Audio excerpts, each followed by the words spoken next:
Hi, everyone, and welcome to this week's episode of I Never Knew But My Dog Did podcast. I am Maureen Scanlon, your host and life coach Maureen, as most of you know me. I'm so excited everyone is here today. I am always excited about every single one of my guests. I say I have the best guests in the podcast world. Go ahead and fight me on that because I will defend that. So today I have a wonderful, wonderful guest. And I'm excited about my next guest because she covers such an array of areas that we haven't really covered here on I Never Knew. And one of those things being PTSD, which I think is really something we need to talk about because it's getting more prevalent. We're understanding it more and trying to figure out where it's coming from and how to heal from it. So today, my guest is Mary Guiliani. She is in long-term recovery with alcohol, drugs, food addiction, and severe obesity. She has a 25-year background as a master certified coach. She's a keynote speaker and is the author of It's Not About Food, Drugs, or Alcohol. It's About Healing Complex PTSD.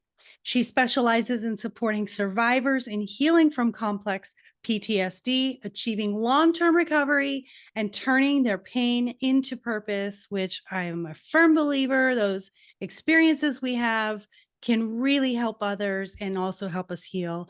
She lives in Southern California with her partner, and I'm so happy to welcome her. Hi, Mary. Welcome. Hi, Maureen. So good to see you. You as well. And what a great subject to help others. And I've done suicide prevention, we've done addiction recovery, alcohol, and I just love that this is sort of everything and Mhm. kind of the core reason why a lot of this stuff happens. And I say all the time, we all have addictions to something, whether Right. it's healthy or unhealthy. So here on I Never Knew, we talk about starting out with our story and what I call your knee story. So the moment that you were sort of brought to your knees, and I know that sometimes it can be a compilation, but I feel we've all sort of been at this moment where it's like, okay, I finally am at a point where none of this is working for me. I have to figure out what I can do to change this. So tell us Right. about your knee story.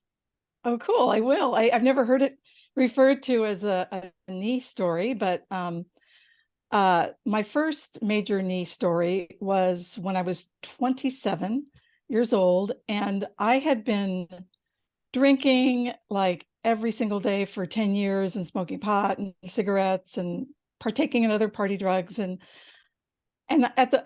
also binge eating, and I'd been using food to cope for like since I was 5 years old, and so I was over 300 pounds, and I had just woken up one day with this horrific hangover. One more time, I was getting hangovers probably 2 or 3 times a week, and it was like, I can't do this anymore. I mean, this isn't working. I mean, it was to the point where the drugs and alcohol were really fun. Like when I was 16, like they felt like it was like having peak experiences when I first started drinking and smoking pot and stuff. But eventually, and not maybe within a couple of years, they just became what I had to do just to function and feel less crappy about how I felt, really. And so my mom, I was raised by an alcoholic mom, and so I really could see where my life was heading if I took a look at her life, because she was still drinking. And it was like, I can't do this anymore. I've got to get sober. And so I went to Alcoholics Anonymous the next day, and within, I had a few starts and stops with quitting drinking. In fact, the first year I still smoked pot because I knew I couldn't quit everything at once.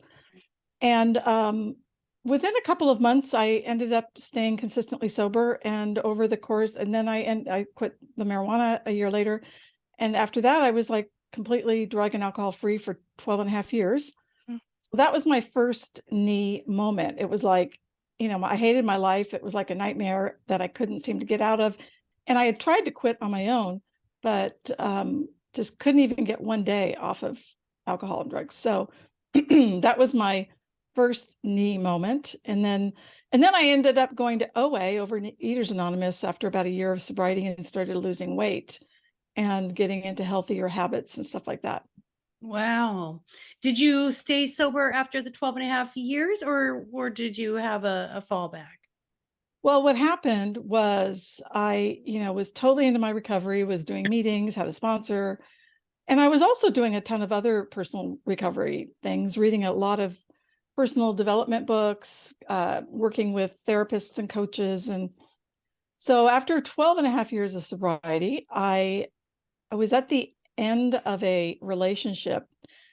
And at the time, my partner was like, when we first got together, we had bought a house together and everything. And by the way, I'm gay, so we're a female partnership. And she was like, in the beginning, I said, well, I don't date people that drink. And she's like, oh, that's fine. I don't really want to drink anyway. It's better. It's a healthier way to live. And so anyway, we'd been together about 3 years, and I, again, like had 12 years of sobriety. And I started smelling alcohol in her breath when I came home from when she came home from visiting with her dad. And I confronted her about it. And at first she lied and said, no, I was mistaken. But eventually she admitted that she had lied and really had this clarity that she didn't feel like she wanted to be sober, and that she felt like she could drink, you know, socially. Um, Even if I knew that I couldn't, I knew I was the kind of alcoholic that I knew that I couldn't really be around it. It was just too triggering for me.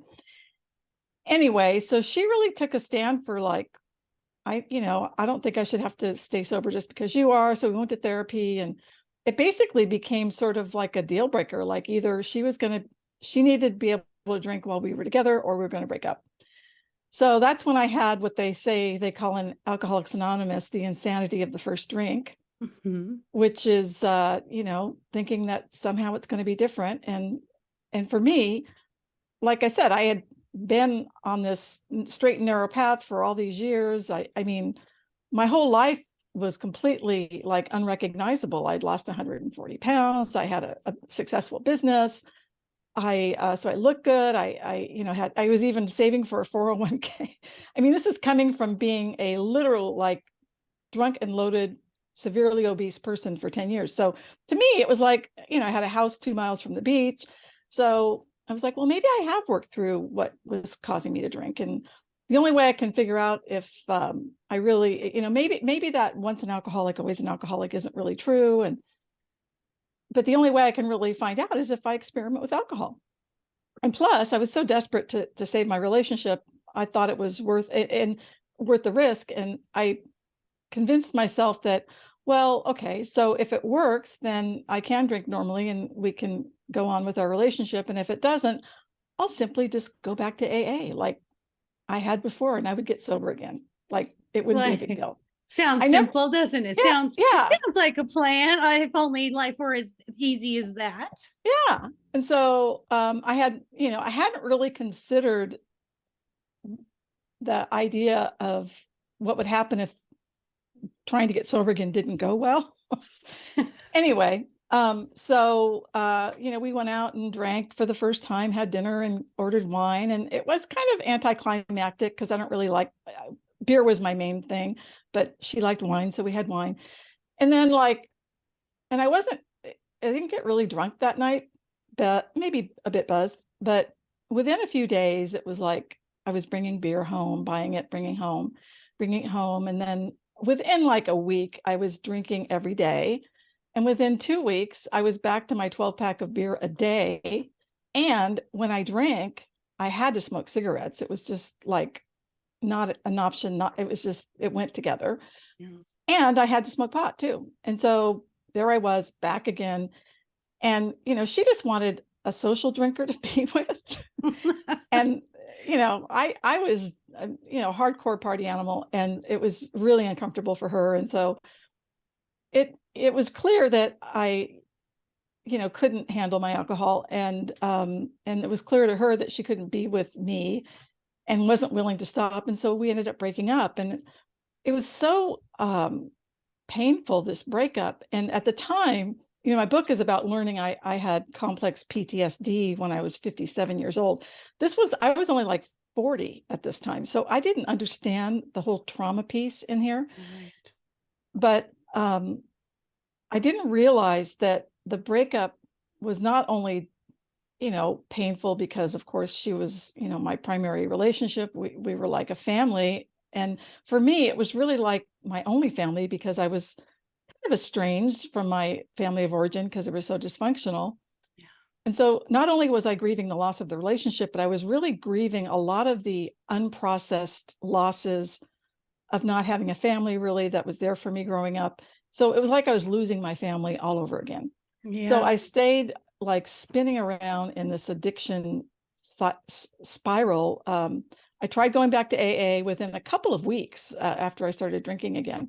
And it was like, I swear to God, it was like there was this energy that was taking over that made me drink whether I really wanted to or not. It was really weird. It was horrible.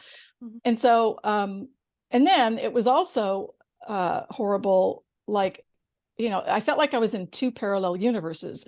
The one where I was like a health nut, I was riding my bike all the time, drug and alcohol free, success oriented, entrepreneurial, to this, drunk, binge eating, alcoholic, drug addict. And it was just awful. So I was going back and forth with AA. I would get 2 weeks of sobriety and then stop at the liquor store on the way home from a meeting. I mean, it's just horrible. So that went on for 2.5 years. And eventually I'm like, I can't take this relapsing anymore. I just can't do it. And so I went to my doctor and got Antabuse, which for those of you guys that don't know it's basically a drug that if you drink on it, you will get violently ill.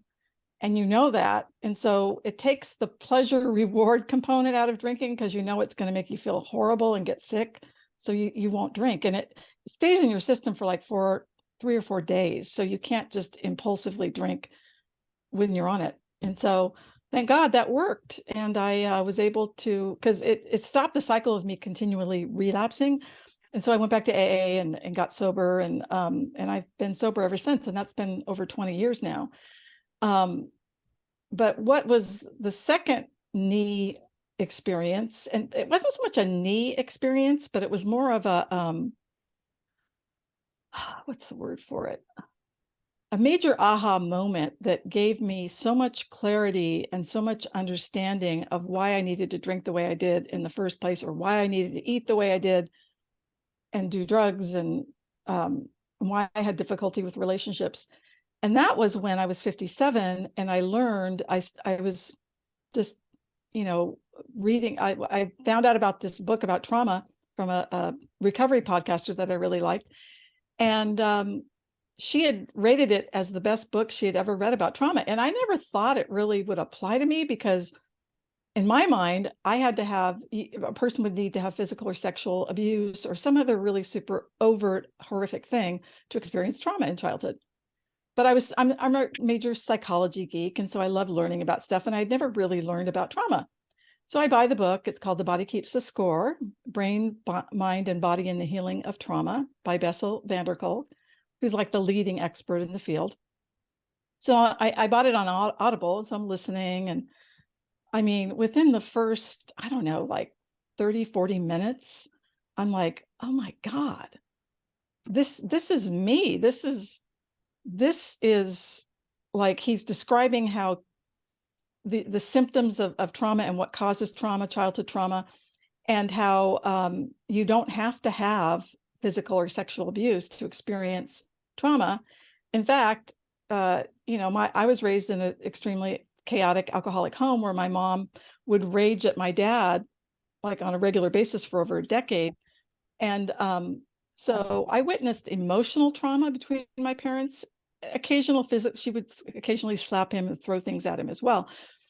But it was mostly emotional violence. And then I was using food. So when I was like 5 years old, I noticed my parents were like more tense with each other, and just you could feel the conflict a lot. And this is before my mom started drinking alcoholically. And my dad coped with food. And so I kind of took his lead. And, as a kid, you typically don't feel comfortable unless your parents are okay. And so when I noticed a lot of stress and, stuff with my parents, I would use food like my dad did. And so I started gaining weight and then getting bullied in grade school, like when I was 6, 7 years old.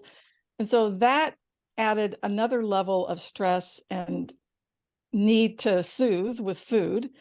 And so I was in this cycle of just gaining weight and just feeling horrible about myself, about the way these kids were taunting me and about my weight. And then my mom started drinking. And so between the bullying and, just witnessing my mom falling deeper into her alcoholism and having to tolerate her rage against my dad and not being able to sleep, and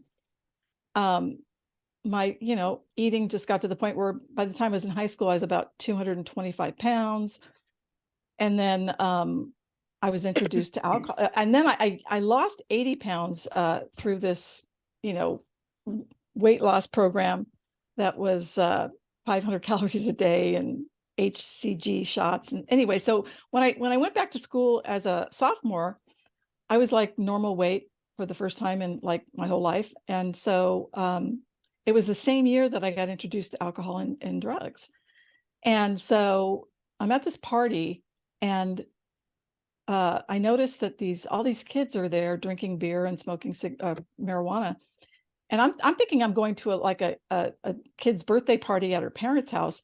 And there's all these kids just drinking, and I'm like, oh my God, this. And eventually I'd gone up to this ski resort where my friend lived to go skiing and then go to her friend's birthday party.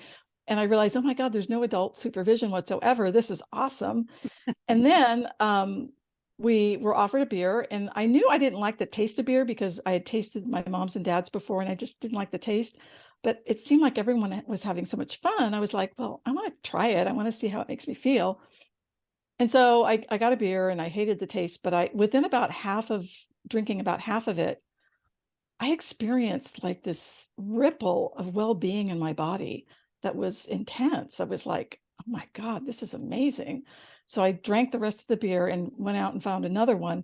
And the second one, I thought, well, if I drink it really fast, I can get past the horrid taste. So I totally guzzled it. And I experienced a level of euphoria that I'd never, ever had in my life. And I was smoking pot too. And it was like, this is like an elixir sent down from the gods. And I was in love with this stuff. And so, I even, knew that I was at risk for alcoholism because of my mom, but the euphoria and the sense of connection and fun that it gave me, given how much hell I'd gone through as, with my home household and everything, it was worth it. It was like, there's no way I'm going to give this up. So that's when the door opened to, I have to get this feeling back. And that's where I found friends I could party with and score alcohol and pot with when I was 16. So by the time I was about 17, I had made enough friends that had older siblings or had connections where we could find pot and alcohol pretty much every day. So I was able to drink and do drugs every day from the time I was 17 to 27. Oh And gosh. yeah. And So there's so much as I'm listening to you, there's so much I'm unpacking, of course, as a life coach too. I mean, it's what we do is we always hone in on, where did this start? And right, everything that you're saying, I'm just in awe of you because starting at home with, just watching the animosity between parents. That's how we learn to have relationships. That's how we right, learn socially yep, how to get along with people. So you start off with the animosity between our parents. We don't see love. We don't see respect. We don't see patience. And then we see mom escape to alcohol. And then we see dad escape to food. So there's that. And then you're not having your needs met. And exactly, usually the same sex parent is the one who gives you really that attachment, right? We know right, that the love attachment theory. So there's that. Then you're gaining weight, and now we add bullying on top of everything right, else, which is going to completely demean your self-esteem, self-confidence at a exactly, very fragile age, which you didn't even have the self-confidence and self-esteem because that was lacking at home because they were too busy in their own stuff. right, um it is no wonder then you lose the weight and you're introduced to alcohol and drugs and you're liked for doing this. Now you feel a sense of belonging with these right, friends who do this thing. You're not being judged for anything, right, and on top of it, you're getting a feeling of solace. And I remember that because I was started drinking too when I was in high school. And I remember that feeling of just like this wave, like when it would hit you and you'd just be like, oh cool, I'm good now. It was just yeah, that, exactly, you know yeah, like like I can be who I am now. For me, it was always like courage in a bottle. I had low self-esteem in my household. There was arguing just like yours. There Mhm. was a lot of codependence. It was always Yep. making my mom happy. She was always angry and she was OCD and a perfectionist and just always stressed out. There wasn't a lot of nurturing there. So Right. I was such a codependent people pleaser. And so, going to the alcohol, I never did drugs, but I did do the drinking. And I remember that feeling of I can get self-confidence and self-esteem. And when I drink this thing, Mhm. without it, I don't feel that. So I can relate Right. so much to that. Yeah. And what's interesting to me is, you had the 12 and a half years, and then when you go into the relationship, and just like me, I was married to an alcoholic. So we went through AA and Al-Anon, and I remember the trying to get him to quit. And then I remember, if I can't beat him, join him. So I'd be like, okay, if I drink with Oh, wow. him, I can at We least can be connected and yeah. I can monitor the drinking. Yeah, no, no, no, no. Oh That my gosh. that didn't work either.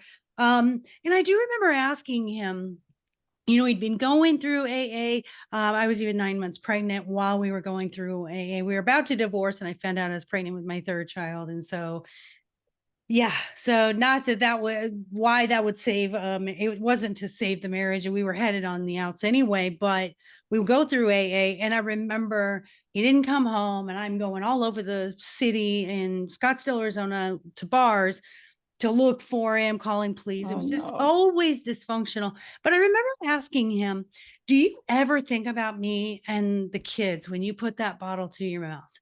And his answer was, absolutely not. I don't think of anything except that drink. And Mm. and I remember at the time, before I understood what I understand now, psychology wise and addiction wise, I remember thinking, well, that is just so selfish and that is Hmm. so mean. And if we mean anything to you and blah, Right. and now I understand it. He couldn't think of anything else Right. except for getting that fix. Right. And when you say that you do it for your partner, and you knew, because you are, I love your honesty and vulnerability here. You're an all or nothing addict. I'm either going all in or I'm all out. I cannot do halfway. And there's Right. a lot of functioning alcoholics out there who are like, I can drink all night and then get up and go to work and be totally Yeah.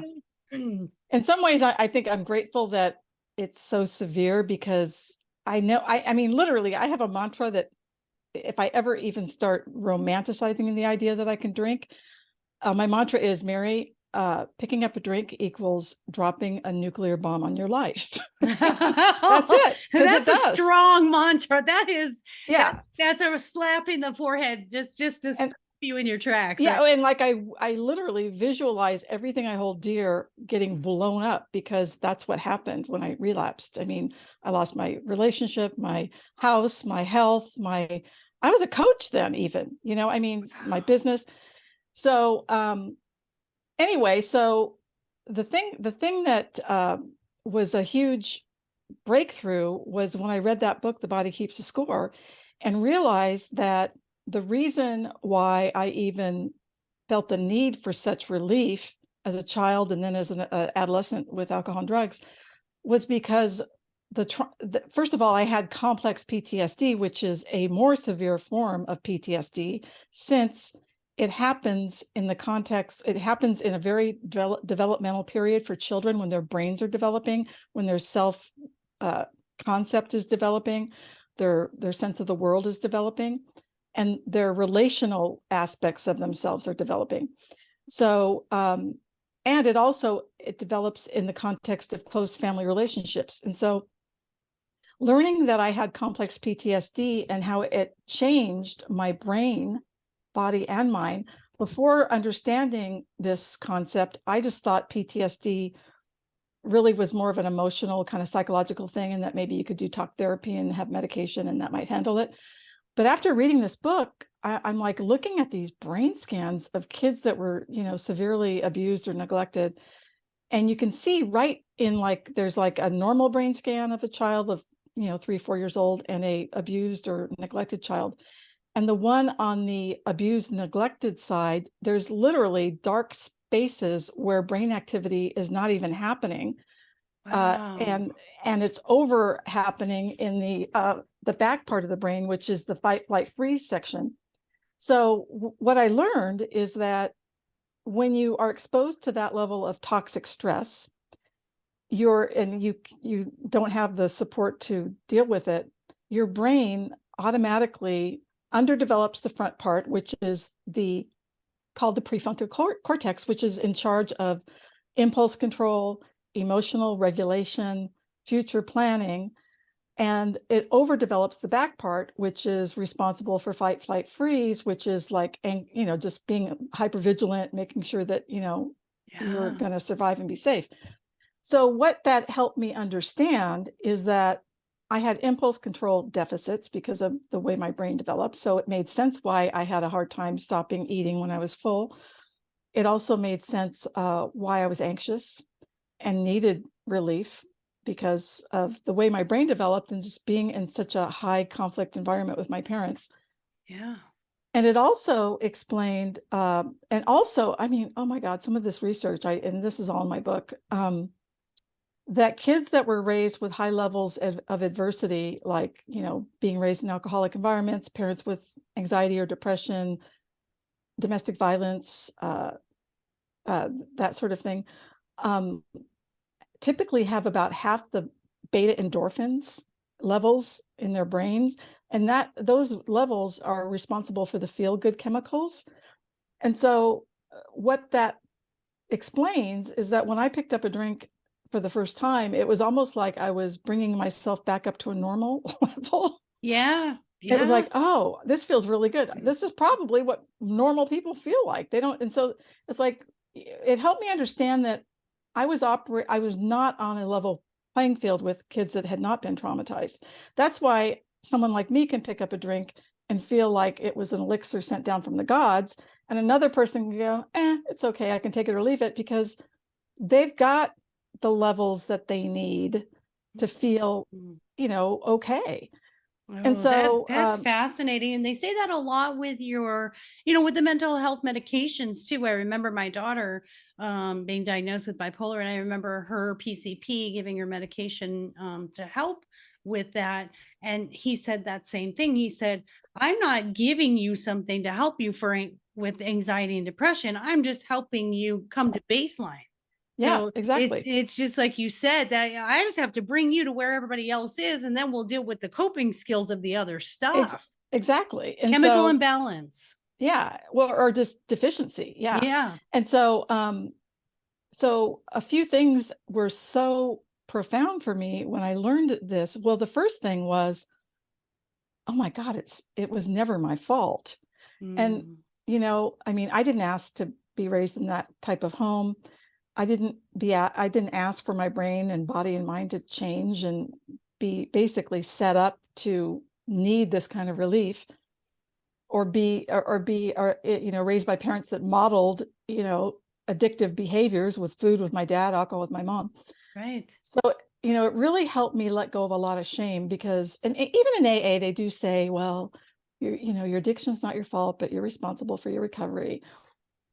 Yet it's still hard not to feel shame about, there's so much stigma still in our culture about addiction and obesity. And so just having the proof, not just the concept that it's not my fault, but the proof of all of these like peer-reviewed studies and neuroscience, research and brain scans, it was like, now I can prove it, Yeah, and it's the I'm not alone epiphany. That's I'm not alone. I'm not bad. I'm not flawed. In fact, the way, like, my addictions were a normal response to being exposed to an abnormal environment.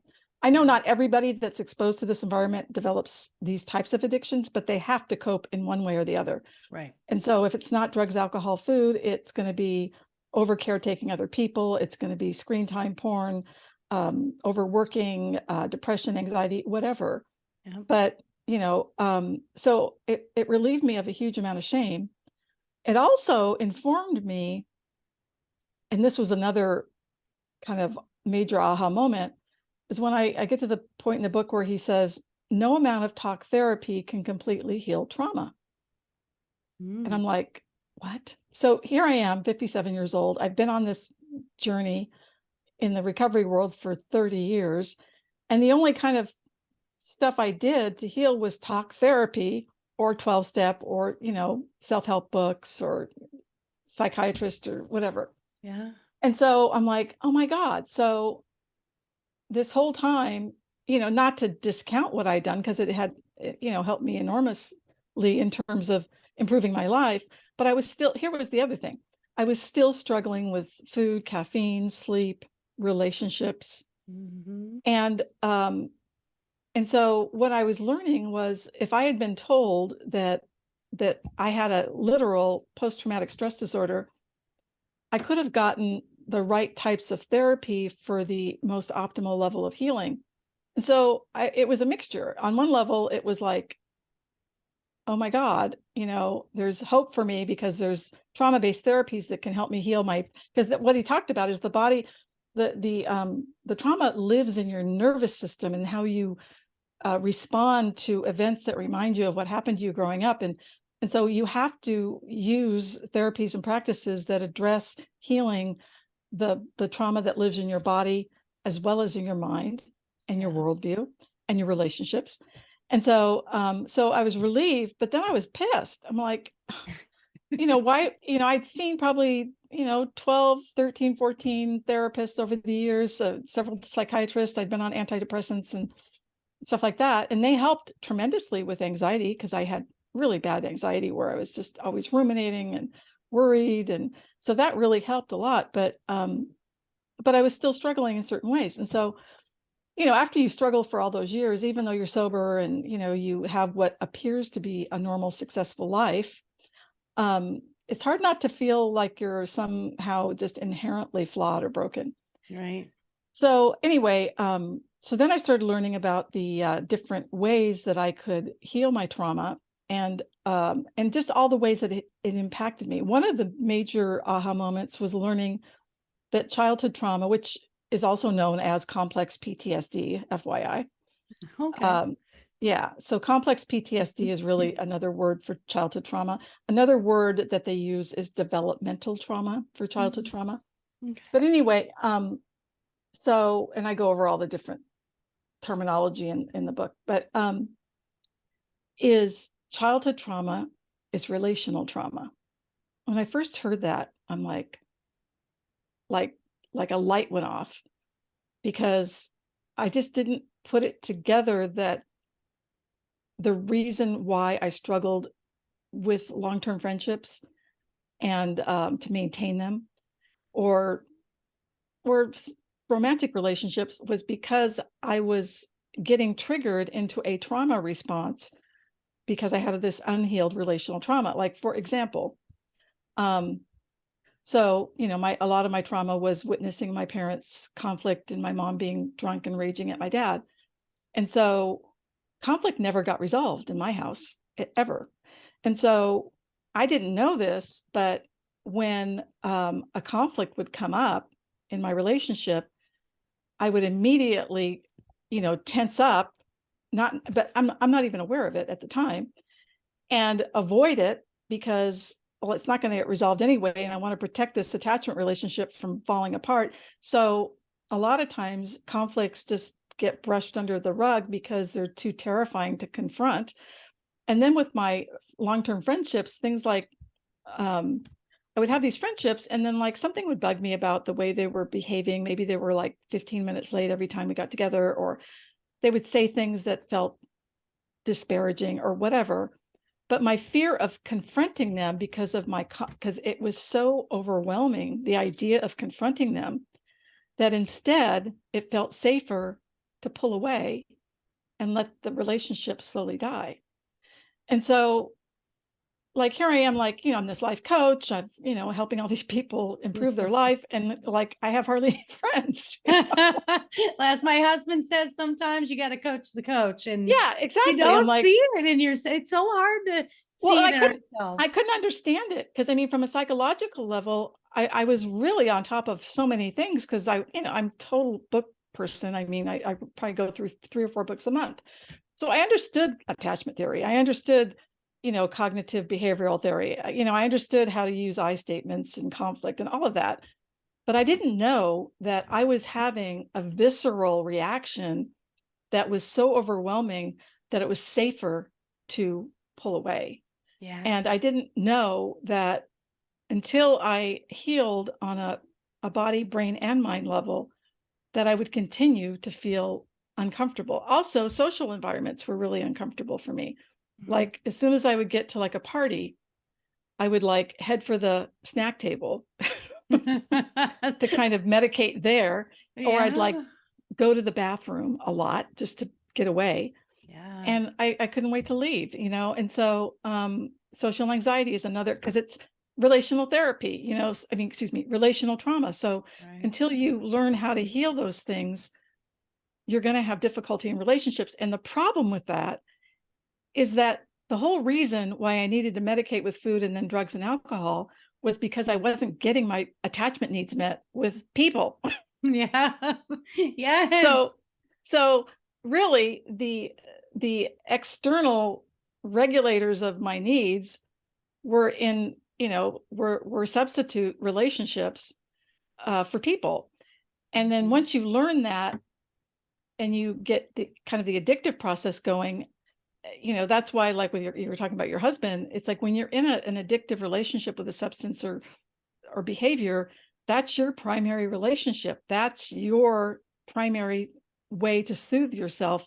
And you're going to protect it unless you can, learn how to let that go and learn how to do healthy attachments. And so, Right, right. And that's so exactly, so I'm so sorry for no, go interrupting. ahead. But No, but what you were saying is that's exactly it. Your conditioned response from childhood trauma was to flight, so get away from yeah, it, and to stuff it down until you yep, can't stuff it down anymore. And you tried um, covering it with a blanket of addiction, right? right, And right, all those instinctual things for survival that you learned as a child, even though the blanket came off, but it was still stuffed down. And I agree with right, you. Treatment is mind, body, and spirit. It's the releasing of all that stuck stuff.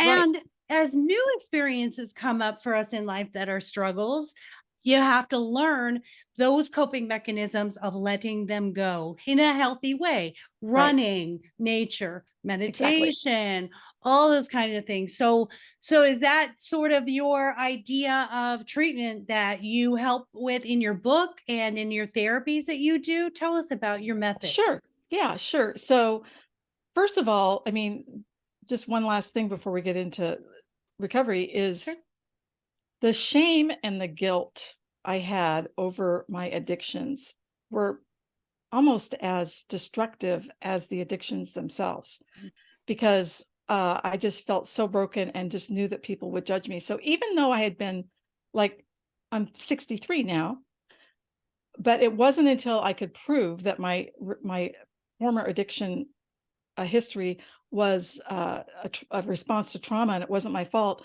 I would not share about it, like Yeah. professionally. So literally, I had all this recovery that I knew could help a lot of people. I had been maintaining 160-pound weight loss for 20 years, been sober for all these years, but I was too ashamed to even admit publicly that I had ever even struggled with it, even though I'd overcome it. Yeah. So that's the power of shame that keeps you hiding. And so learning I had trauma and it was never my fault and being able to prove it is what opened the door for me to go, oh my God, I have got to share this with the world, because there's so much stigma about addiction. And that in fact, that's why 9 out of 10 people don't get treatment, is because they don't want to feel labeled as an addict or an alcoholic. Because I mean, let's face it, there's a lot of people that won't date you because of that. They won't hire you because of that. They won't be your friend. So anyway, the shame and the stigma is just as much of a thing that you have to recover from. So basically the recovery, so my book, here it is right here, actually, is, let's see, there it is. It's got 4 sections. So the first section is just me talking about discovering I had trauma. And then I go through and just share a brief overview of my childhood. So what caused the trauma? Because again, I didn't think I could have trauma unless I had sexual or physical abuse. Mm. But again, it was, severe parental conflict and emotional and occasional physical violence and bullying. And the other thing I forgot to mention is I discovered I was a lesbian while I was attending a Catholic high school Oh, wow. in You know, in the 70s. you just asked for everything. You were like, bring it, bring I it. know, I know. I'll do It's it. like I'll do if there's it. karma or whatever, it was like, okay, so I'm gonna do a huge stack in this lifetime. You said, bring it Anyway, all. I'll do yeah, this. Oh, I love yeah. it. Love it. So yeah, so I talk about all the levels of trauma in the book, which for me it was, with my family growing up with drugs, alcohol, and my mom's depression and anxiety. Also, I talk about the homophobic trauma of growing up as a lesbian, and then the being bullied trauma. And then I go into the second section of the book is my discovery of learning I had trauma and all of the science-based research that I discovered. I read over 100 books about this for over like a 5-year period. And all the science-based research I uncovered and I reference here that talks about the way that trauma impacts your brain, and causes, the different deficits as impulse control and pleasure center deficits. So you need more to feel more satisfied, and relational trauma and how, we struggle because we're constantly triggered. Also, even work. My relational trauma prevented me from really pursuing the work I loved as well. I talk about that. Anyway, and then I go into the treatment stuff. And so what I talk about there is that we have to, like Bessel van der Kolk, the guy that wrote that book, Body Keeps the Score, says that we have to have a visceral experience that contradicts what we're used to experiencing to heal trauma. So like if like if you're in a relationship where you feel like when you share your authentic self, you're going to be ridiculed or whatever, and so you naturally kind of just tense up, or you need to find safe people where you can have a visceral experience of feeling safe with another person. Yeah. So setting up your environment for that, so it's not just psychological or cognitive. Another example he shares is a woman that had been physically abused joined a martial arts group where she got to beat up one of those guys with all the pads on his body and stuff like that. So she had a visceral experience of experiencing her power. So you have to have a visceral experience. And it's breaking that insanity cycle of doing something different and getting different results rather than doing the same thing. I had heard a psychologist on TED Talk, and I think I've said this in other podcasts, where he does a TED Talk on we seek the suffering we know. And so that's why we would seek those types of relationships, right? Because of that relationship trauma. And I love what you're saying and your perspective. You have to have something viscerally different than you've experienced. I'm writing my third book right now, and I'm not going to give away what I'm writing it on, but this is going to give it away, is the existential versus experiential fears. So in that case, you're doing a new experiential, facing your fears, basically exposure therapy of something different. Exactly. And changing that insanity cycle of belief, just the belief system that the same thing's going to happen if I do the same thing. So I'm scared to do something different because this is all I know. So I will do something that's familiar, even though it's damaging.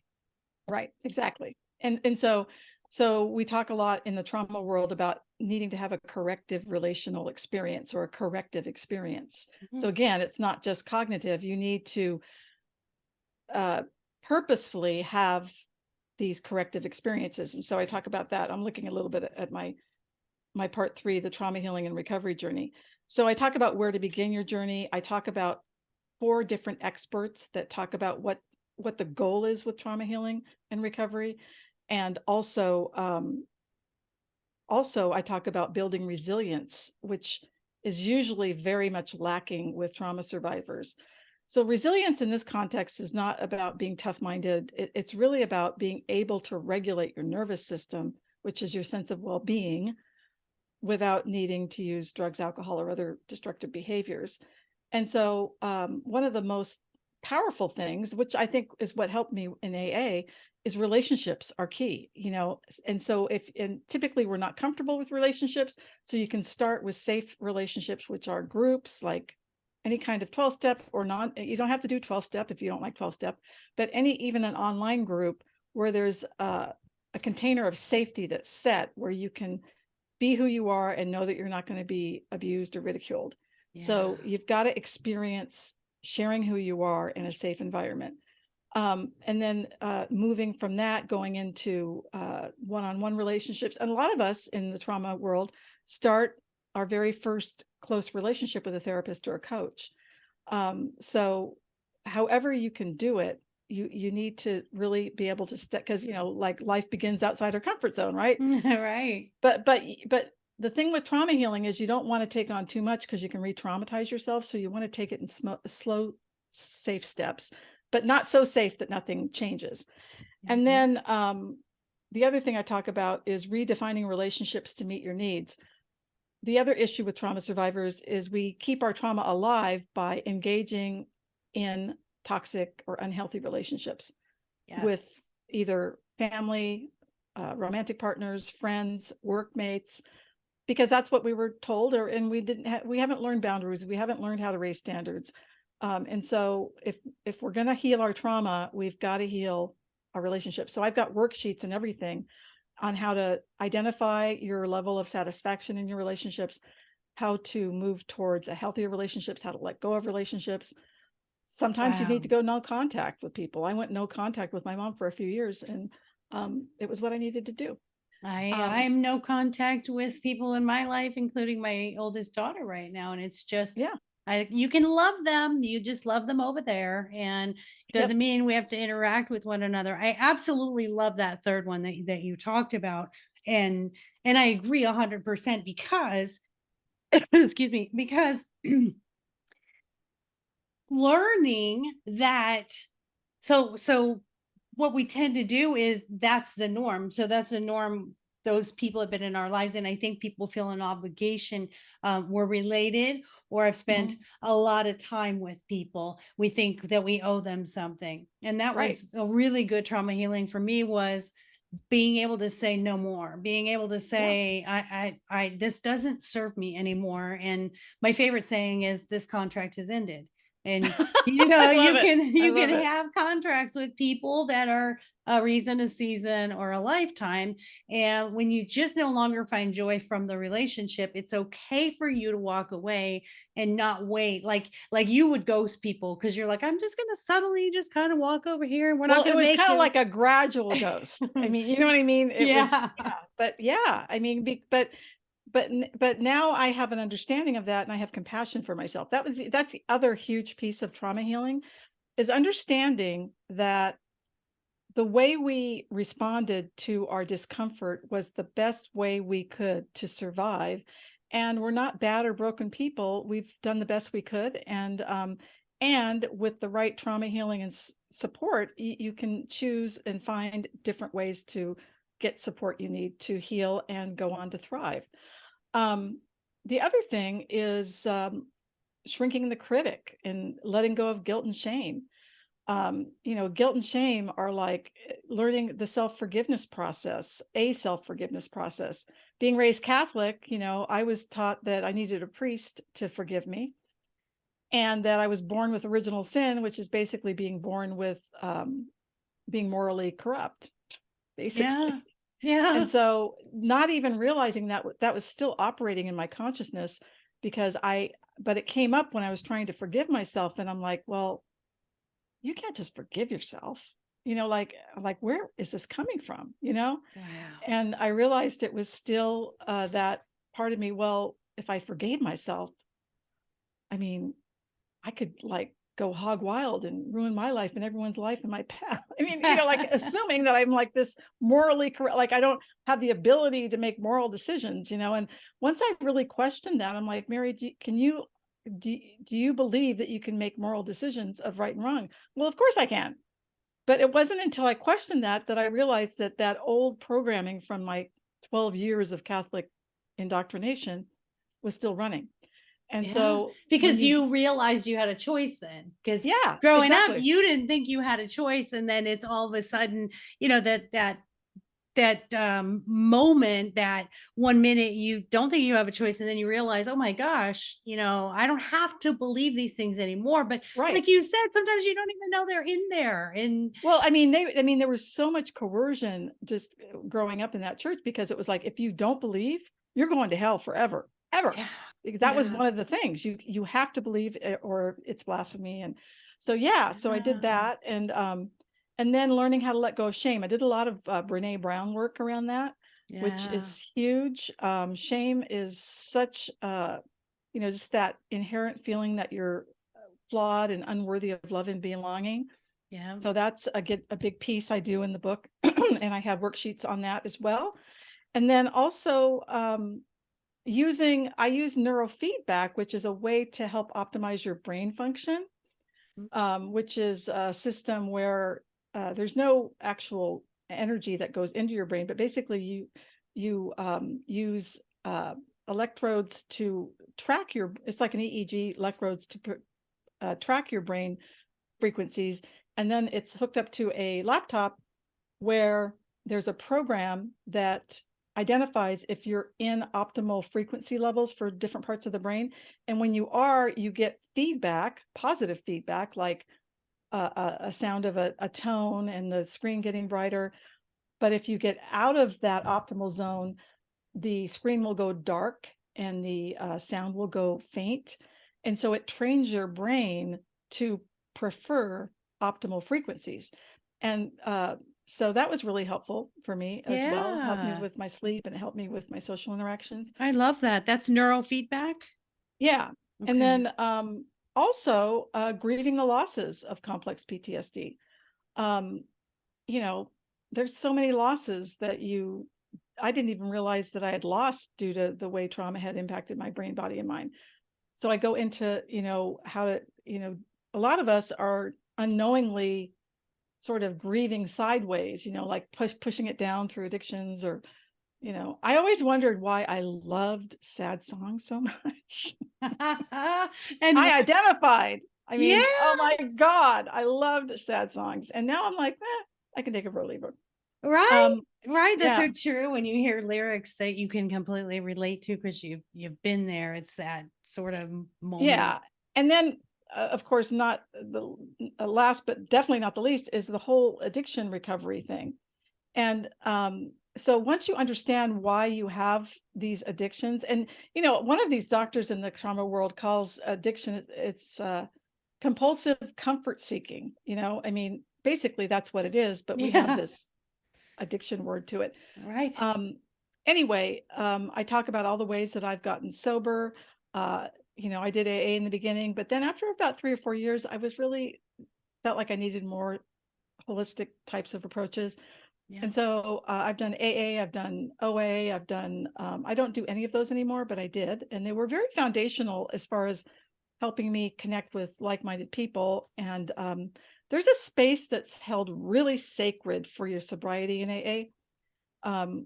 It's like life or death, because it is. Whereas if you're not around people that hold that level of sacredness, you can be at a party and people go, well, can't you just moderate, Yeah, yeah. No, if if I could moderate, I wouldn't be here, right? Yeah, I mean, exactly. if it didn't take complete control over my life, obviously I wouldn't be here.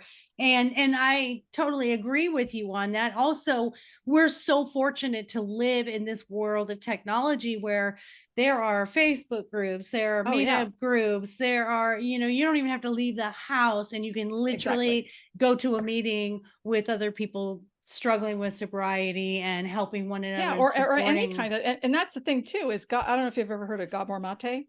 Mm-mm. Oh my God, he's a great teacher about the link between addiction and trauma. One Okay. of his sayings I love is, ask not why the addiction, but why the pain.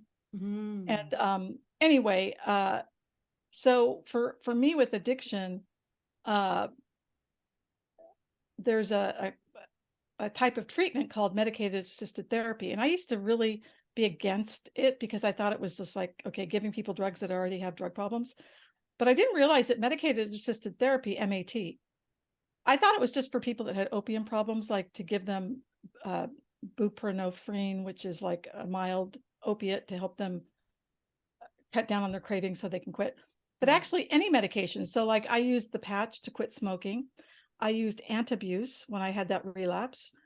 Um, so, there's all kinds of different medicated assistant therapies. And given how I understand how trauma has changed my brain and my impulse control stuff, to me, whatever you need to do to help you, get your life back, whether it's using antabuse. I mean, to me, I think, so many people with alcohol problems, if they took antabuse, it will stop you in your tracks. You don't want to I be mean, that sick. yeah, yeah. So anyway, and then also harm reduction. That was another thing that I never thought of in terms of it's a type of harm reduction for people with addictions. The philosophy is that it's better to help somebody reduce the harm of their addictions than than let them die. So I think when you think of harm reduction, mostly you're thinking of like clean needle sites for like IV drug addicts to be able to go to a site where they can use a clean needle and if they overdose, they'll, or test the drugs that they're taking or whatever. But harm reduction is also found in like for me, I had weight loss surgery when I was 42 years old because I had gained all that weight I'd lost in OA after I'd relapsed with alcohol at 40. And I, gained and lost hundreds of pounds many times. And so by the time I was like 42, I'm like, I could drop dead of a heart attack. I just didn't feel confident about losing my weight and keeping it off. And so for me, my weight loss surgery, gastric bypass, was harm reduction. Yeah. Save myself from myself so I can go on. Yes. And the good news about it is I've been able to keep my 160-pound weight loss off for the past 20 years. And the thing about weight loss surgery is if you don't do the emotional work as to why you eat, the studies show that after 10 years, after gastric bypass, you will gain about 50% of the weight you lost back. And so the reason I believe I haven't done that is because I have integrated recovery-oriented, philosophies and practices, and I've focused a lot on developing close, connected, attached relationships. So I don't need to medicate with food, but I still Yeah. do to some degree. But I don't gain weight anymore, and so I don't Yeah. beat myself up. I give myself a lot of space to be imperfect because we all are perfectly imperfect in my mind. And so Right. I That's share all what everything. it's Yeah. all about, is the acceptance of Yeah. ourselves and others. And as we wrap up, I want you to tell everyone where to find you, your website, where to get your Yes, of books, course. and anything else that you want to promote today. Yeah. So my website is Mary Guiliani. That's GIULIANI.net. So it's .net, not .com. And my book, it's not about food, drugs, or alcohol. It's about healing complex PTSD, is on Amazon.com. And let's see, you can get the Kindle version there or the paperback version. And get this, the paperback version, Amazon put it on sale for just 99 cents, and it has all the worksheets and everything in it. Oh Or my if you want gosh. the paperback, it's only $13.99. And again, it's got all of the, worksheets and everything in it. Fantastic. And my website also has info on a free complex PTSD quiz if you go to it, so you can see if you are suffering with the hidden symptoms of it. It also has the ACE study, which is the Adverse Childhood Experiences Study questionnaire, resilience questionnaire, and a ton of stuff on my story, as well as blog posts and YouTube videos on my different interviews. And I'm also a coach. So if you would like one-on-one support to recover from your struggle with food, drugs, alcohol, or relationships, and heal by healing the root cause underneath it for sustainable long-term relief and like live a life you really love, I would love to help you. I love helping people turn their pain into passion and purpose. I love So it. And you are a shining example of being thank you. able to overcome and thrive after all of that complex PTSD and all of that Yeah. addictions. And I'm in awe of you. I think you're Thank you. amazing and you're beautiful. And listeners, she's stunning and inspirational. I think this is when I say I have the best guest, this is what I'm talking about right here. Now, you all Thank you. believe me, right? I just think Mary is fantastic. Thank you so much for being here. And I'm going to have You're welcome. all of that information on your episode so everyone can Okay. go right to Amazon for your book, and they can go right to your website for all of those things, the quiz and the ACE study. Awesome. So, listeners, that's going to do it for now. We're going to wrap up this week's episode. Of course, you know where to find me for also life coaching and confidence coaching and relationship couples coaching and dating coaching.